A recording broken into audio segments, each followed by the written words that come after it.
Oi, meus amores, bom dia! Vamos para mais uma aula da nossa Olimpíada Nacional de Ciências. Dessa vez a gente vai abordar temas relacionados à química, tá? As reações químicas que ocorrem no nosso meio. Bom, um dos primeiros temas que a gente vai abordar está relacionado à energia. Você sabia que para ocorrer a energia para ocorrer o movimento é necessário que haja uma energia armazenada e que essa energia ela seja transferida para um corpo de modo a que ocorra o deslocamento? Bom, essa energia ela tem características. A energia que a gente percebe, ela tem características. E essa energia, ela não é só a energia de você ligar um objeto na tomada, não, tá? Essa energia ela ocorre de diferentes formas que envolve desde os organismos, os seres vivos para a sobrevivência, como também as máquinas que são o principal tema do nosso estudo de hoje. Para entender a energia, é necessário que você entenda que ela tem propriedades, que são: ela pode ser armazenada, transferida, transformada, ela conserva-se e ela pode ser medida. Quando eu digo que ela é armazenada, eu estou me referindo ao fato de que eu posso armazenar essa energia, como por exemplo que ocorre no celular, através de um componente em que eu preciso ter uma bateria para armazenar. Mas é possível de que ela seja armazenada para depois ela poder ser transformada naquilo que eu desejo, como por exemplo a luz e o som no meu celular. Ela pode ser ainda transferida, que é, por exemplo, quando eu pego uma energia hidrelétrica, uma energia que é proveniente de uma hidrelétrica, ela é transferida para uma fonte que vai armazenar essa energia e posteriormente ela vai ser transferida para as casas, o que vai possibilitar que ela seja depois transformada. Transformada em que, Ellen? Energia elétrica, que vai dar origem a energia luminosa, energia térmica, energia cinética e assim por diante, que nós vamos ver já já cada uma dessas energias. Eu posso conservá-la, que é o fato de eu não alterar essa energia, eu posso conservar ela da forma com que ela veio no meio, e ela pode ser medida, que é o que ocorre nos nossos relógios, quando a gente faz algum tipo de gasto de energia, a gente consegue medir essa energia, tá? Essas características vão fazer com que a energia ela seja separada em modalidades de acordo com as suas características, tá? Ou mesmo que essas energias elas tenham determinadas características e, como eu disse, elas podem ser transformadas em outras. Dentre as principais características que eu tenho da energia, dentre os principais tipos de energia, eu posso citar a energia mecânica, energia elástica, energia térmica, química e eletromagnética. A energia cinética, ou seja, a energia mecânica, perdão, é a energia que está associada ao movimento, tá? Que é a energia cinética, gravitacional e potencial elástica, que são essas três aqui. Energia mecânica é a energia que pode ser definida como energia cinética, gravitacional e elástica. Por quê? Porque ela está relacionada ao movimento. Então, a energia cinética é aquela que desloca um corpo para outro. Gravitacional também desloca um corpo para outro, mas através da reação, ou seja, da ação da gravidade, como por exemplo, quando eu tenho uma maçã em uma árvore que ela é puxada para baixo. Ao atuar essa energia do movimento, energia gravitacional, eu ainda posso ter uma energia elástica, que é aquela em que os corpos sofrem deformação elástica. Por que elas estão todas juntas? Porque, de certa forma, uma recebe a atuação da outra, direta ou indiretamente. Então, todas estão agrupadas aqui na energia mecânica. Tá ok? E como é que funciona, tio, o deslocamento, por exemplo, de uma máquina? Para ocorrer o deslocamento de uma máquina, aqui tem uma explicação bem complexa, mas a tia vai tentar ser mais sucinta do que o que a tia colocou aqui anteriormente, que eu ia adentrar mais, mas vamos ser mais sucintos para vocês entenderem. Para ocorrer o deslocamento de uma máquina, é necessário entender que essa máquina, ela sozinha ali, ela não tem função nenhuma. Mas se eu colocar uma energia ali, internamente a ela, ela vai conseguir transformar essa energia interna em um determinado tipo de trabalho, ou seja, um deslocamento. Quando essa máquina ela consegue transformar essa energia em um determinado tipo de trabalho, eu chamo essa máquina de uma máquina térmica, que é uma máquina que recebe a atuação de uma energia e que ela consegue se deslocar através dessa energia. Então, pronto, quando eu pego essa energia e transformo essa energia, eu transformam essa energia em um determinado tipo de energia, que é qual? A energia do deslocamento? Energia mecânica, tá bom? Ou mesmo energia cinética. Energia mecânica é o mesmo que energia cinética, tá bom? Então, quando eu transformo essa energia em energia cinética ou mecânica, é aquela que vai dar força para o deslocamento de uma máquina. E isso, no caso de uma máquina térmica, ocorre através da transformação do calor, tá? Que no caso é um calor. Obviamente, esse calor está bem quente e esse corpo ele vai se deslocar para um corpo mais frio. Ao se deslocar esse calor de um corpo quente para um corpo frio, vai ocorrer o deslocamento, que vai resultar, né? Que é resultado dessa energia. Complexo demais, Shelley. Resumindo, energia cinética, ou seja, a energia do movimento em uma máquina termodinâmica, é quando eu transformo essa energia térmica em energia cinética, ou seja, energia do movimento, através da passagem do calor de um lugar mais quente para um lugar mais frio, que vai ter como resultado o deslocamento. Bom, na natureza não ocorre só esse tipo de fenômeno. Ocorrem também alguns fenômenos que eu posso chamar de fenômenos físicos e fenômenos químicos. Resumindo, fenômenos químicos são aqueles em que o material ele não sofre modificação. Fenômenos químicos são aqueles em que o material sofre modificações. De novo, exemplos de fenômenos físicos, Shelley, que não ocorre transformação: derretimento do gelo, ebulição da água, sublimação da naftalina, que é quando eu pego aquela naftalina que é para baratinha, coloco dentro do guarda-roupa e ela se transforma em vapor, sumiu, não sei o que aconteceu, ela deixou de ser naftalina? Não deixou de ser naftalina. Então, é um fenômeno físico, tá bom? E assim por diante, outros exemplos aqui, como quebrar pedra ou madeira, amassar um papel, quebrar um copo de vidro, deixa de parecer um copo de vidro, deixa de parecer, mas o material principal ali é vidro e continua sendo o vidro, tá bom? Se não ocorreu transformação, quando eu falo transformação é mudança daquele tipo de material, então tem um fenômeno físico. Fenômeno químico é quando ocorre a transformação. Os alimentos são o principal exemplo de transformações químicas que ocorrem no nosso meio. Porque quando ocorre a decomposição ou o amadurecimento, está acontecendo a modificação desse alimento. Ele muda completamente a sua composição. E quando eu mudo completamente a sua composição, não estou falando de cortar um abacate no meio. Eu corto um abacate no meio, é uma transformação física, ele continua sendo um abacate. Mas quando o abacate ele fica totalmente preto, ele perde aquelas propriedades e ocorre uma transformação química, tá bom? Eu posso conservar mesmo assim esses alimentos através de algumas ações, como por exemplo calor, frio, desidratação, adição de sal, adição de açúcar ou outros conservantes, tá? E isso faz com que impeça ou retarde essa decomposição, ou seja, essa transformação química. Mas, ainda dentro desse tipo de observação, a gente pode dizer que alguns materiais que existem na natureza, eles são puros, ou seja, eles não ocorrem determinados tipos de transformações, a não ser que eu altere através de misturas, tá? Que é o que a gente vai ver na frente. Mas se eu tenho um objeto puro na natureza, que é extremamente raro, ele vai assumir características próprias que não são mutáveis assim tão facilmente, a não ser que eu faça essa mutação através de misturas. E o que são essas misturas? São eu misturar compostos a uma ou mais substâncias para obter um outro tipo de material, como por exemplo a joia.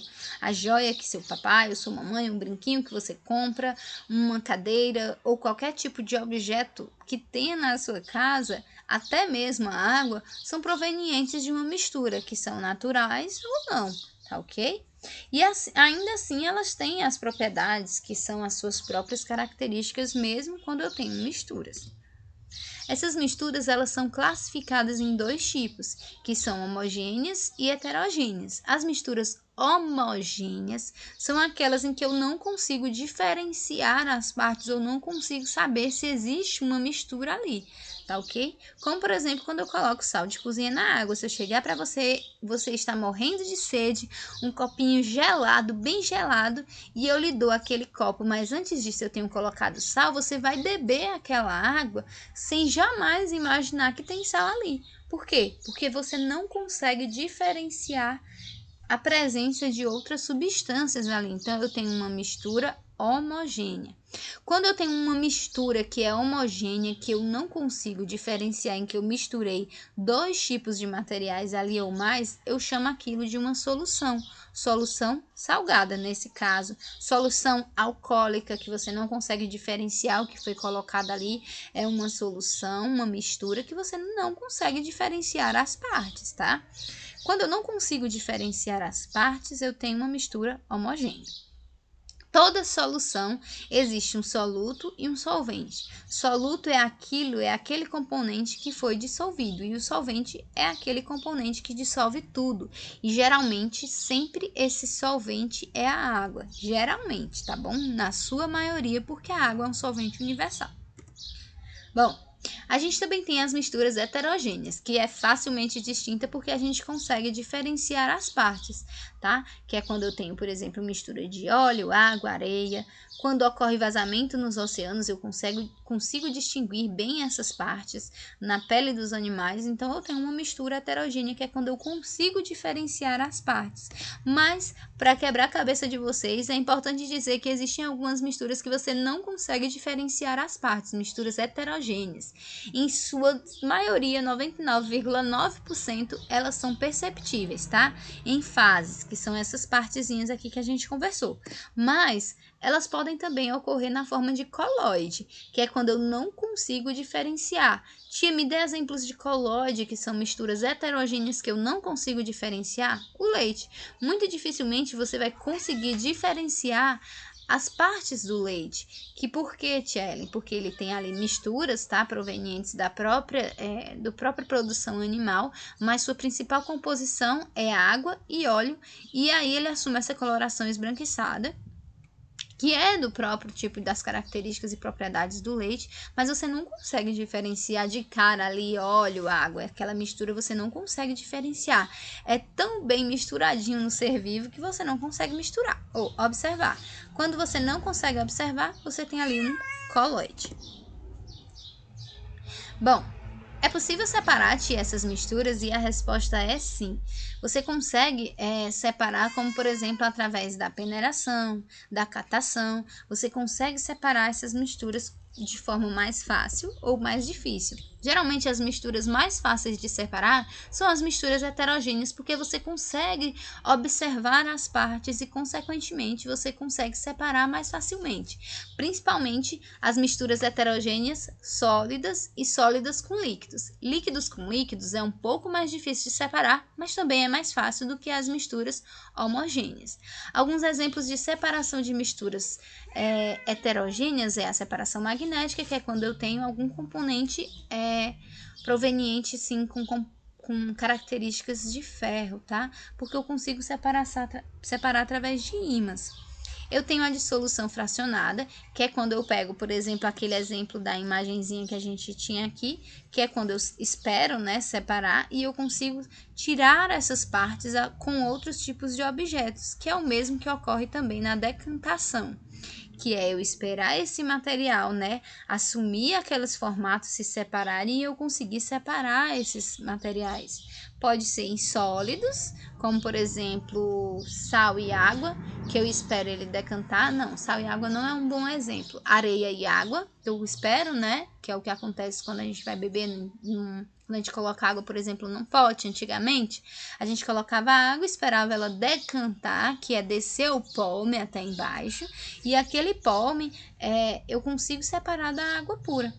E líquido, que é quando também ocorre, quando eu misturo o óleo e a água, misturo, ali naquele momento eu acho que não vai separar. Aos poucos ele vai assumindo as características e se separa assim. E por fim a filtração, que é quando eu utilizo um material para filtrar e separar sólidos de líquidos também. Já as misturas homogêneas são mais difíceis de serem separadas, mas eu consigo separar sim através de evaporação e destilação. Essa destilação ela pode ser simples ou fracionada, e esse processo é um processo mais complexo, no qual existem máquinas específicas que vão separar esses materiais de acordo com as propriedades, ou seja, características desses materiais, que eu não vou adentrar tanto, mas que alguns de vocês já devem se lembrar mais ou menos. Destilação, por exemplo, é o que ocorre para poder produzir bebidas quentes. Ali é um processo de destilação. Eu coloco determinados tipos de substâncias e materiais para fermentar e depois eu vou fazer a destilação, que é a separação desses materiais, que é separar a parte alcoólica da parte que tem mais água, e assim, de acordo com a destilação, essa separação ele vai ficando mais concentrado ou menos concentrado. É importante saber que, como eu já disse lá, a água também é proveniente de uma mistura, tá bom? Mas a água, por assim dizer, pura, muito rara na natureza, ela é formada por moléculas que eu chamo de H2O, tá? 2 Hs e um O. Moléculas são as menores partes que existem para formar um determinado tipo de componente. Quando eu tenho um componente da água, a água é uma mistura, tia Ellen. Geralmente a água é sim uma mistura, porque na natureza é muito difícil e impossível encontrar água pura. E quando eu falo água pura, eu não estou falando de água limpa. Eu estou falando de água que é formada somente das suas moléculas que a compõem, que são 2 Hs e um Ozinho. Geralmente ali vai ter sais minerais, vai ter micro-organismos vivos e assim por diante. Nunca, não é impossível encontrar água pura na natureza, tá? Sempre vai ter outros componentes ali. Mas se eu fosse falar das características da água ou composição da água, ela é formada... Qual a composição da água? 2 Hs e um O, tá bom? O H2O. Essas moléculas, elas podem estar mais próximas ou mais separadas. Assim, sozinha, você não consegue enxergar jamais. Então, assim, quando ela está assim separadona, essas moléculas, eu tenho a água aqui no estado gasoso, tá bom? Aí ela começa a se condensar, eu já consigo observar ali em formas de nuvens, e ela se condensa, desce e se transforma em gotículas de água no estado líquido. Então, eu tenho água no estado líquido. Se tiver muito frio, ela pode assumir o estado sólido, que é menos denso, que a gente vai ver depois. E ocorre a passagem desses estados, tá? A água líquida, ela pode se tornar gasosa, que eu chamo de vaporização, assim como ela pode passar do estado gasoso para o líquido, que eu chamo de liquefação. O contrário também ocorre, que é a água passar do estado sólido para o gasoso. Por exemplo, quando eu abro a minha geladeira, eu tenho ali a água na forma daquela fumacinha, então está acontecendo a sublimação. O contrário também é sublimação ou ressublimação, que é a água do estado gasoso que passa para o estado sólido. Facilmente de caracterizar, quando eu tenho água no estado sólido para o estado líquido, eu chamo de derreter, e do estado derretimento, e do estado líquido para o sólido eu chamo de congelamento, tá bom? Ou solidificação e liquefação. Solidificação, passar para o estado sólido, liquefação para o estado líquido, tá bom? Ai, tia, falamos muito de água, tem muita água no nosso planeta. Você acredite ou não, somente 2,5% da água do nosso planeta é água doce, e todo o restante é água salgada e se encontra nos oceanos e mares e etc. E só desses 2,5% existentes, a maior parte, 68,9%, estão nas calotas polares, ou seja, transformados em grandes e grandes blocos continentais de gelo. E o restante dessa água, ela vai estar lá na forma subterrânea, que é mais difícil ainda de capturar, mas a gente já consegue através de poços cartesianos. Na superfície da Terra, realmente só vai ter 3% da água que está distribuída nos nossos corpos, nos animais, nos vapores de água, nuvens, rios, lagos e etc. Tá bom? E essa distribuição ela é proporcional de acordo com regiões. A nossa região ela é a que possui menos quantidade de água, que é 3%, seguida do Sudeste, Sul. A região que mais apresenta uma concentração de água é Centro-Oeste e o Norte. Tinha essa concentração de água lá, muitos rios, muitas coisas? Sim, muitos rios, muitas coisas, mas também, principalmente pelas águas subterrâneas, nos aquíferos, e também por causa da presença de florestas que também armazenam grandes quantidades de água, tá bom? Tia, e como é que a gente tem água assim? A gente viu na aula passada que essa água ela fica dentro do nosso planeta por causa da atmosfera que caiu água aqui através de meteoros, até que a gente conseguiu assumir um ciclo que a gente chama hoje de ciclo da água, tá bom?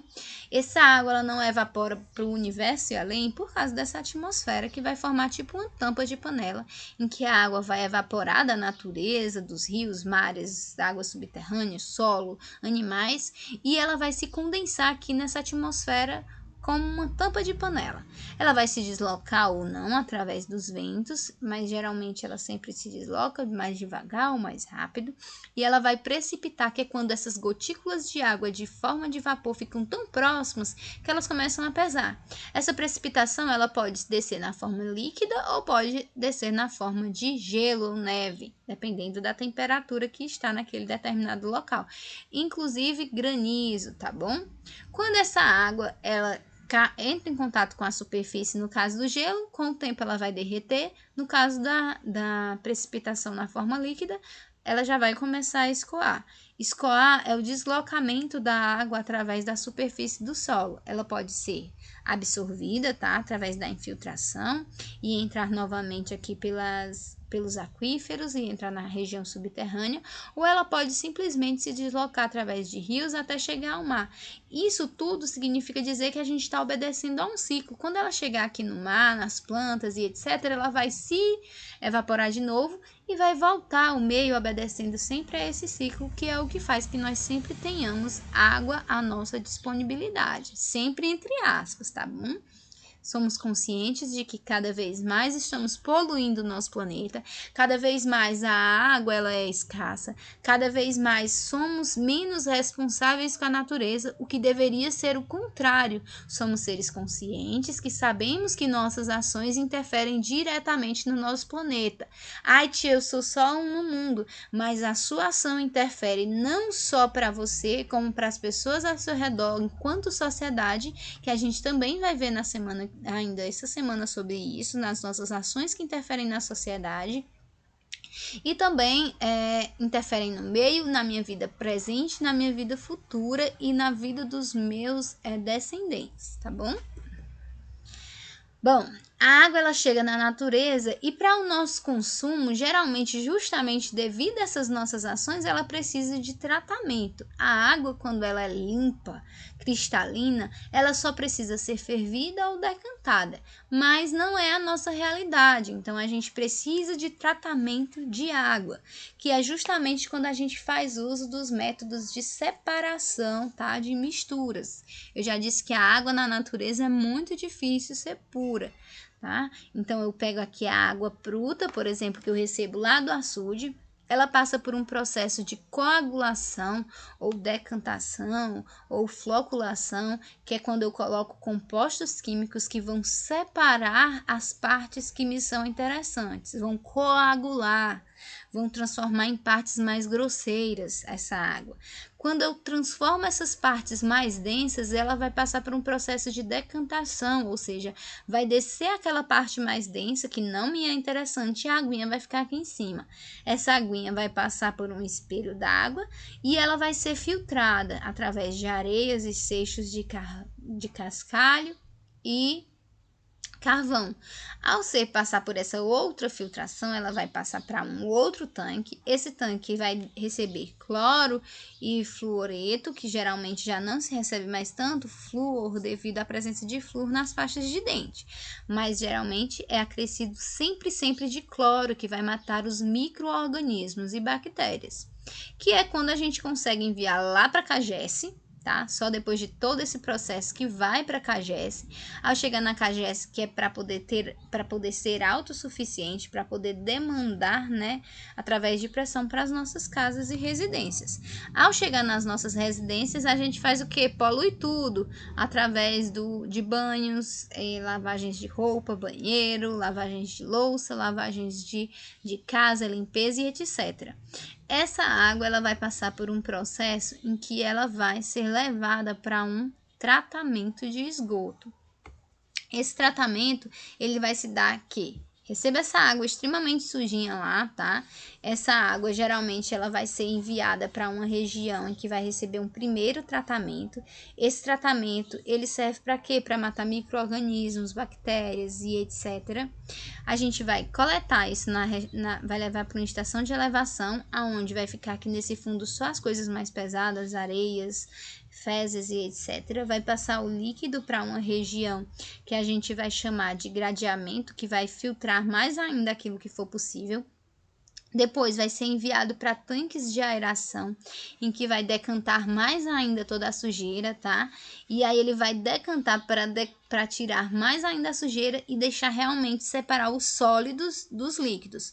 Todo aquele sólido é correto que sirva para produção ou pro lixão, entre aspas, ou mesmo para produção de adubo, tá bom? Que é o correto. Os nossos dejetos, eles podem sim se transformar em adubo, tá bom? Ao passar por esse processo, ele não é mais possível de contaminar. E essa água aqui que sobra, que já foi tratada, esse esgoto que já foi tratado, essa água que sobra desse esgoto que já foi tratado, ou ela pode ser jogada, né, para mananciais, que são em rios e lagos, etc., que vai diluir ainda mais esses compostos, ou ela pode simplesmente evaporar em um adensador, que com o tempo, que é o que acontece aqui geralmente na nossa região, essa composição líquida, ela evapora muito rápido devido ao calor e à quantidade de água que sobra, que é ínfima diante, né, dos dejetos e etc. Essa daqui é o slide maior que tem, que são as principais características da água, tá? A gente pode encontrar a água é extremamente importante a água é a principal fonte de vida para o nosso planeta. Sem água, a água não existe. A vida não existe, tá bom? Isso é crucial. Você precisa beber bastante água, porque você, ao beber água, você está consumindo não só a água em si, você está consumindo vida. Se a sua vida ela existe através da água, você está consumindo vida. Você está. Por isso que ficam dizendo: beba água, beba água. A água é extremamente importante para lavar, diluir substâncias no seu corpo, diluir substâncias químicas, diminuir agrotóxicos, deixar o seu sangue mais fluido para levar substâncias necessárias para os seus órgãos, para o sangue correr mais fluidamente. Diante de toda essa pandemia, beber água é extremamente importante para lavar o seu sangue de impurezas, tá bom? Para deixar você mais forte. E isso para dizer que a água é extremamente importante, e a gente pode encontrar ela em 3 estados, que são sólido, líquido e gasoso. É importante destacar que a água ferve a 100 graus e congela a 0, que faz com que ela tenha menos densidade do que a forma líquida, ou seja, se você colocar uma pedrinha de gelo, ela flutua porque ela fica menos densa, as moléculas elas ficam mais afastadas, tá bom? É denominada por solvente universal, afinal ela desloca não só os nutrientes nos solos e corpos, como também ela leva produtos químicos, minerais e nutrientes, não só para os solos, animais, etc., mas para nós, seres humanos, tá bom? A água pura, ela tem pH 7, que é um pH neutro. Para eu poder dizer que um pH é ácido, ele é acima de 7, e para ele ser básico, ele é abaixo de 7, tá bom? E esse pH vai até 14 só. Isso aqui é algo mais complexo, mas eu acho que vocês já conseguem compreender.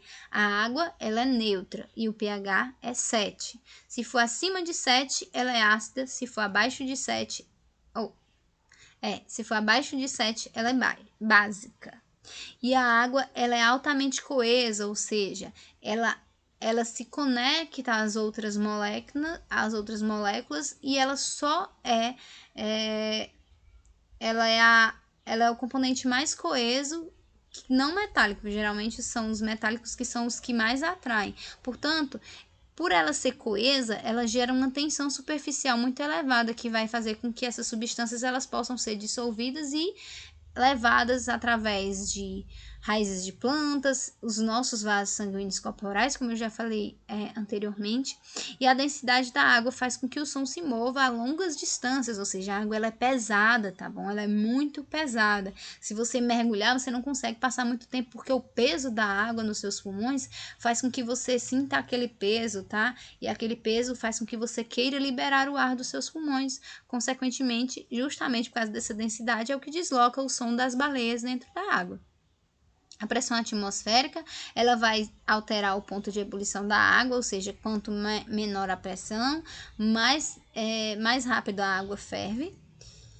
E é importante saber que a gente pode fazer determinadas ações que vão minimizar os danos ao ambiente. Eu não vou nem entrar muito nessa parte, porque a Tchellen é muito sentimental e fica imaginando como nós somos irresponsáveis ao imaginar que essa água desse rio aqui, ela poderia ser consumida e abrigar animais que são extremamente importantes para o meio ambiente e para a nossa sobrevivência também, tá bom?